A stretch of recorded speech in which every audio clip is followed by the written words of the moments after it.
Alright, so the episode opens with a recap of Power and all of Baby Bop's plot lines. I can't believe Baby Bop done got a show. Oh, we got the same theme song! Theme song shimmy. Right when I thought it was done. Right when I thought I'd never hear about a big rich town again. And they ain't using that Trey Songz GOAT version either. So we open it with Stern texting Baby Bop that there's a meeting at the dean's office. Meanwhile, we got Tasha in prison. So now we have Debbie Allen as the grandmama. And she telling Baby Bop he need to come stay with her. You with the shits. You need to stay away from her ass. Oh, and now we got the old DA. The black woman, the old DA from Power. Now she's Tasha's attorney. She said, now look, in order for me to get your mama bail, I'm going to have to really trash your pappy. You okay with that, Baby Bop? Child, Baby Bop killed him. So yeah, he fine with it. Child, the prosecutor got an airtight case against Tasha. Honestly, Tasha, if you hadn't had that fool, you would have been fine. He fucked it up. You could have, girl, you would have been fine on your own. On your own. You could have hopped the subway, girl. Like Sigourney Weaver said in Heartbreakers, no simultaneous cons. Too many angles. It always goes bad. Cause she facing murder one, she's remanded to custody. However, all the investigations that James was a part of and squeezed and squirmed his way out of that this heifer has firsthand knowledge of may come in handy for good old Tosh. And I guess Baby Bop. Debbie Morgan said, no, girl. You go ahead, Debbie. Oh, girl, this lawyer is not playing. So after the trial, that lawyer come in because she done heard from the feds what James been pulling. Girl, she puts the murder photos down, including Keisha. She's like, I could put these in front of the jury and she will walk. I will embarrass the Democratic Party and then where will you be? She is playing hardball. And now Tariq's running from court to his meeting with the dean. So apparently he's gonna have to tutor his student in everything. Who's this Zendaya looking heifer asking him is he lost? It's a budget Zendaya with budget hair. Okay, so now Tasha's getting 4 years pro baby. Really? I mean, it would make sense to not always have her in prison, but I don't think she's gonna get out that quick. So now the attorney's like, okay, how did you know that James was gonna be alone? Because the story's gotta be airtight. If the prosecutor get at you, this all goes away. Okay, so child, Tamika done figured out it was Tariq. And she's like, I can't let you lie. I'll lose my license. She couldn't have just said she knew his routine. So she goes on and fires her. So that way it's like, well, attorney-client privilege. You can't say shit. Goodbye. Girl, the internet just went out. I was getting my life though. It really feels like they picked up right where they left off. The writing is great. The characters are great. It's like being home again. Okay, so now Tariq gotta find another lawyer, and here he is. He said, look, I'm gonna need $500,000 cash. So Tariq is going through the daycare records, trying to find the heifer that was selling drugs. Tasha calls Baby Bop from prison, and he's like, why did you fire Tamika? And she said, I'm fine, I've got a public defender. So Tariq catches up with the dance, and she like, I told your mama the block was hot. He like, oh yeah, she in jail for murder too. Oh, Lord. So now Tariq meeting this basketball player, and he looks short. But I guess because his family helped build the school, he on the team. He looks like a shark. A young shark. Oh, he's from the other school because he remembers that heifer Effie. He like, you still got Effie number? He wants some of that Effie puss. So he go down to Yale to get her product. He don't want her product, though. She said, I'm sorry, boo. I had to take out the competition. It was a hobby for you. I couldn't buy books. He got the product and walk off. She said, you're not going to pay for that? Nothing personal, honey. Just business. I wouldn't cross her ass, though. So now Tariq waking up, running to his interview. It's like watching The Making of Ghost. Oh, Lord, now we going to get a Baby Bop soliloquy. Best fiends. Oh, he got to flub his way through it. He didn't get to the end. Oh my God, he said I didn't finish the book.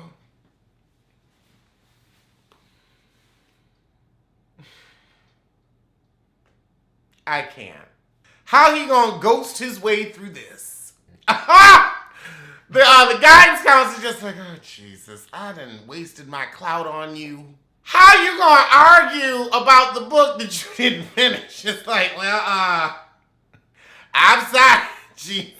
So these two is still going to bat for him because they're saying he's got balls. Balls would finish the book. I didn't have enough time. If you went all the way to Yale, you couldn't finish that on the train. So they're gonna give him another shot. Okay, girl. Now we got Tasha and her braids back in prison. Oh, and the public defender come in and she a hot mess. Oh, Ricky Lake, hot mess. Are you gonna take that? Are you gonna take that? The original instigator. Kylie Red learned everything she knows from Ricky Lake. Prove me wrong. So now prosecutor come in and says, forensic came back and you did not kill your husband, you too short. It was someone between 5'11" and 6'2". Oh, so prosecutor said, look, we'll give you 15 years for conspiracy since you a lying heifer, but we gonna get the name of that shooter or we'll charge you with murder. Aha! She said Andre Coleman. Tasha, you should have had a better lawyer.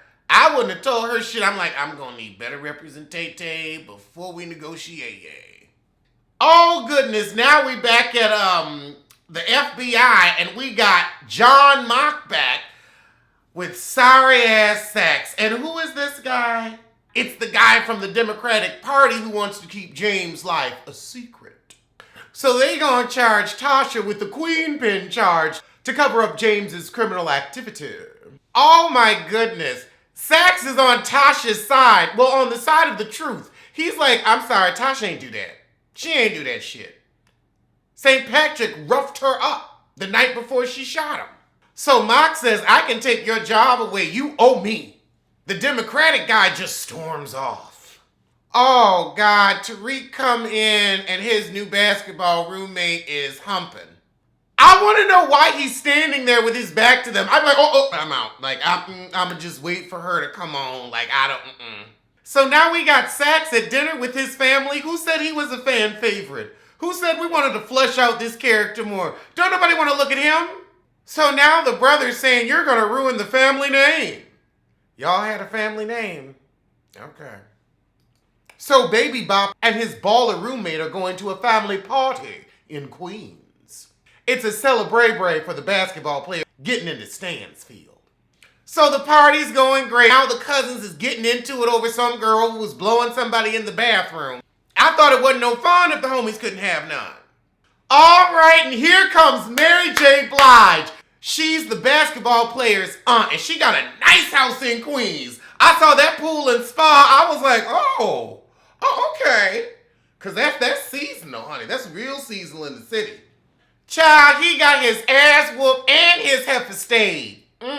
You came to the party to get embarrassed.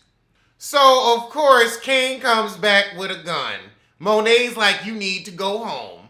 So Monet's husband is inside and he Puerto Rican. So they have some gang connections and po-po connections because the police sure did pull up. And Monet was like, I handled it, it's fine. But they was ready. He was like, thanks for calling me. So now Sachs is talking to Tasha's old lawyer. Oh, Tamika's house is beautiful. Oh my God. She said, get out, this conversation never happened. I don't know you. Tamika, I need your help. I don't know you. That was her best scene ever. Brava. Oh, God. Now we got Tariq's friend at a strip club swiping his mama's credit card. I cannot. Oh, okay, so Tariq setting his rich friends from the school up with these heifers and getting a cut. So now we see Monet and her son kill that rival because they like, he gonna be a problem. Now Sachs is asking the prosecutor, how's the St. Patrick case going? So now Tariq and Lauren are having a coffee. So she give him a little advice on the stranger and what to tell the committee to get into the fast-track degree program. Oh, Lord, now Sachs popping up on Reek. Oh, they still have Andre's clothes from the night before and there's no gun residue, so it wasn't Andre. And he dead. So Tariq said, look, you better fix this or I'm going to have to tell the cops I saw you that night at Truth. So Tariq comes back and uses Zeke's phone. Oh, he gonna put David McLean on blast with the popular Instagram. It was about the followers. He said we're a black family in need and he saw us. Okay. Oh goodness, now we have the Baby Bop soliloquy and he gets into the fast track program. Now we got the lawyer. And he's getting all these messages like, oh, I guess I've taken the case. He's looking around like, what? Who? So the lawyers show up, he give him his $500,000 cash. So we still don't know who they gonna pin this shit on. Tariq said she afraid to say his real name. It was you. Are we gonna put it on Tommy Egan or Sachs? Tommy Egan. I knew it. Exactly. Let's put the heat on Tom. He was there, he's tall enough, and he ain't around. Lord, so now, right when Tasha gets one deal, they hitting her with the Rico Queen pin because of the Tommy shit, especially when she said, because I asked him to.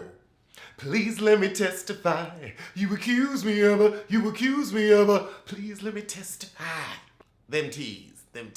Child, so now the FBI come to get Tasha. And you done blew $500,000 on nothing. Tariq said, hey, I got you an opportunity, lawyer, man. This is the biggest case of your career. Oh, he only gave him $50,000. I thought that 500 came quick. But he said, I'm going to need the other 450 because this is going to be some shit. Oh, all right. We've got courtroom drama. We've got school drama. I'm here. Yeah, power. I got to say, 50 Cent may have made marginal music, but excellent television. Especially now that he's not on the show. We see Tariq doing some plagiarism. You're gonna get Ezekiel out and you're gonna have to restart school somewhere else. You're gonna fuck it up. Doing that shit on a school computer? How stupid. Oh, okay, now he looking up Lauren's pappy. Or no, the basketball player's pappy. Or Monet's ex-husband, rather. That was a great episode. I am impressed.